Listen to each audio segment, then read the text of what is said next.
Good morning. Today we will solve exponential equations and inequalities.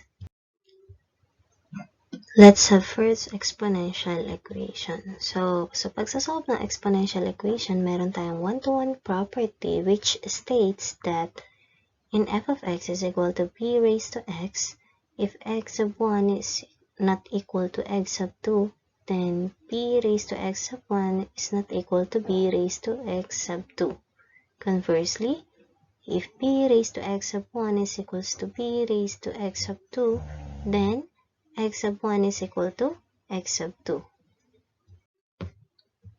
Example number 1, solve for the value of x in 4 raised to x plus 1 is equal to 64. So for our solution, i-express natin ang 64 as 4 raised to 3 or 4 cube. Kailangan ang base natin ay pareha, which is 4, yung base natin. Then, we will bring down the exponent, yung x plus 1 sa kabilang side at yung 3 naman sa kabilang side. Combining like terms, so meron tayong x is equal to 3 minus 1. Transpose lang yung 1 sa kabila. Therefore, the answer is x is equal to 2. Pwede nating i-check whether yung nakuha nating value ng x ay magsasatisfy sa exponential equation. So, let's substitute the value of x, which is 2. So, we have 4 raised to 2 plus 1 is equal to 64.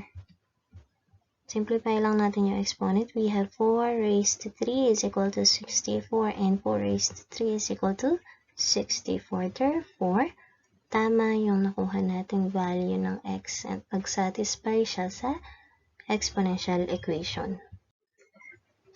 Example number 2, solve for the value of x in 3 raised to 4x is equal to 9 raised to x plus 1. So again, express natin na dapat pareha dapat yung ating base. So we can express 9 as 3 squared.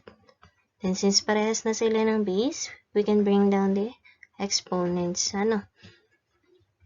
So we have 4x is equal to 2 times the quantity x plus 1. By distributive property, we have 4x is equal to 2x plus 2. Lipat lang uli natin si 2x sa kabila. Pagsamahin ng magkakaparehang terms, we have 2x is equal to 2, and dividing both sides by 2, we have x is equal to 1. Example number 3, solve for the values of x in 9 raised to x squared is equal to 3 raised to x plus 3. So, express lang ulit natin yung 9 as 3 squared para parehan na yung base natin. Then, we can bring down the exponents. So, we have 2x squared is equal to x plus 3. Equate lang natin sa 0. We have 2x squared minus x minus 3. Nilipat natin yung x sa kabila at yung 3 sa kabila. So, we can factor this out. We have 2x minus 3 times the quantity x plus 1 is equal to 0. Then, by equating to 0, the two factors, we have 2x minus 3 is equal to 0 or x plus 1 is equal to 0. So, therefore, meron tayong dalawang values ng x, which are 3 over 2 and negative 1. Let us now move on in solving exponential inequality. Recall that in an exponential function, f of x is equal to b raised to x, b is greater than 0, but b is not equal to 1. Now, the key to solving exponential inequality is the fact that if b is greater than 1, then x sub 1 is greater than x sub 2. Otherwise, if b is greater than 0 but less than 1, then b raised to x sub 1 is less than b raised to x sub 2. So, let's further explain this part sa mga given examples. So, in solving exponential inequality, meron tayong dapat i-observe na hindi nakakalimutan. And that is the base. Whether mas malaki ba siya sa 1 or yung base natin ay greater than 0 but less than 1. Let's have example number 1.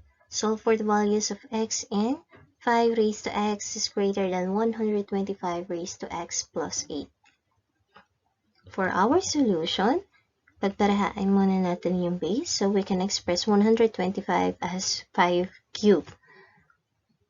So, kung mapapansin, yung base natin ay 5, which is greater than 1. So, therefore, yung exponent natin, yung x sub 1, is greater than x sub 2. So, pag binaba natin yung exponent, hindi mababago yung direction ng ating inequality. Greater than pa din. So, we have x is greater than 3x plus 24. Combining like terms, we have negative 24 is greater than 3x minus x. And we have negative 24 is greater than 2x. Or negative 12 is greater than x by dividing both sides by 2.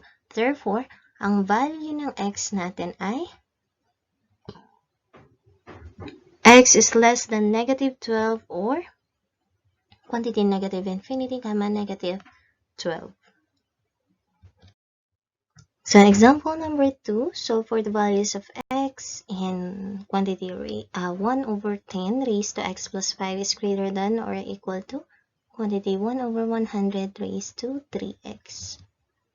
So express lamang uli natin yung 1 over 100 as 1 over 10 since kailangan ay pareha ang base. Therefore, we have 1 over 10 raised to x plus 5 is greater than or equal to 1 over 10 raised to 2 times 3x. Kung mapapansin, ang base natin ay greater than 0 but less than 1. So therefore, mababago yung direction ng inequality natin na greater than or equal to. So pag binaba natin yung mga exponent, we have x plus 5 is less than or equal to 6x. By combining like terms, we will have 5 is less than or equal to 6x minus 6, and we have 5 is less than or equal to 5x. Dividing both sides by 5, we have 1 is less than or equal to x. Therefore, ang value ng x natin ay x is greater than or equal to 1 or closed bracket 1 comma infinity. So again, remember na kapag ang b natin, ang base ay greater than 1, hindi mababago ang direction ng inequality. Pero kapag ang base natin ay greater than 0 but less than 1, mababago ang direction ng inequality.